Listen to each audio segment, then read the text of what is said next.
You're watching the Fox 8 10 o'clock news with Neil McNeil, Katie Nordine, and Max Weather Chief Meteorologist Van Denton. It just changed the landscape of America, changed our health habits. It just changed a lot of things. More than 60 years ago, a man with an idea that he just wouldn't let go of changed the way America ate. His name was Ray Kroc, and for years he sold milkshake machines called multi-mixers to stores across America. And then one day in the early 1950s, he went to see a little operation east of Los Angeles run by a pair of brothers named McDonald's. Yeah, it took a few years to make the idea take off, but there isn't a kid in America who isn't familiar with chicken nuggets or those famous fries. Tonight, the Buckley Report has the story of an author who used to live here in the Piedmont Triad and her book that tells the tale of how it all happened and one day came to the Piedmont Triad. Introducing the world's newest. It's appropriate that those famous McDonald's arches are golden. At one point, that was considered a lottery ticket, a winning lottery ticket, wasn't it?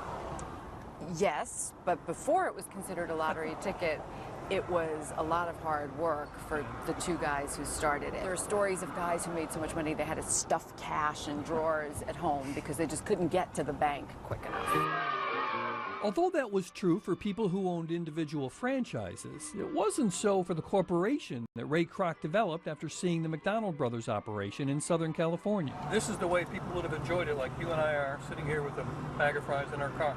Right. There was no way to sit in a McDonald's in the early days. It was just a walk-up counter. In fact, McDonald's might have gone away if it weren't for someone other than Kroc. He had this wonderful man, Harry Sonnenborn, who was really the financial wizard behind it. And he's the guy who very smartly said, you're not in the hamburger and fry business, you're in the real estate business. Author Lisa Napoli tells that story in her book, Ray and Joan, as well as how, more than just a place to grab a quick meal, this was a lifestyle megabomb.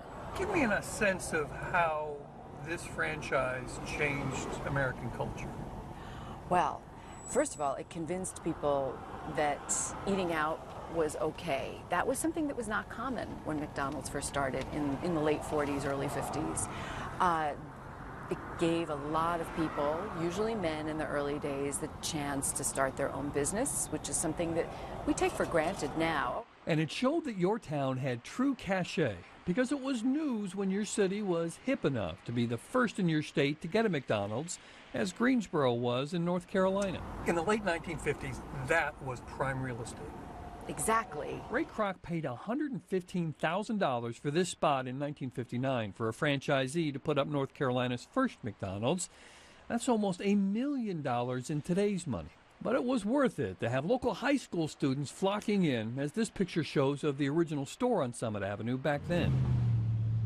Times have changed, of course, and so has the perception of the place that quite literally helped feed the world. But Ray Kroc thought of this as better food. That's what's so interesting too, Bob, is that now we're all back to local, organically sustained. In the early days, McDonald's was all locally sourced. The potatoes you'd be eating right now would have come from much more close by than they're shipped in now. The beef was all locally sourced. Some local baker baked the buns. The business has grown and sprawled and dominated our culture, and it really is an important part of American history, an important part of this state's history that the first one was here.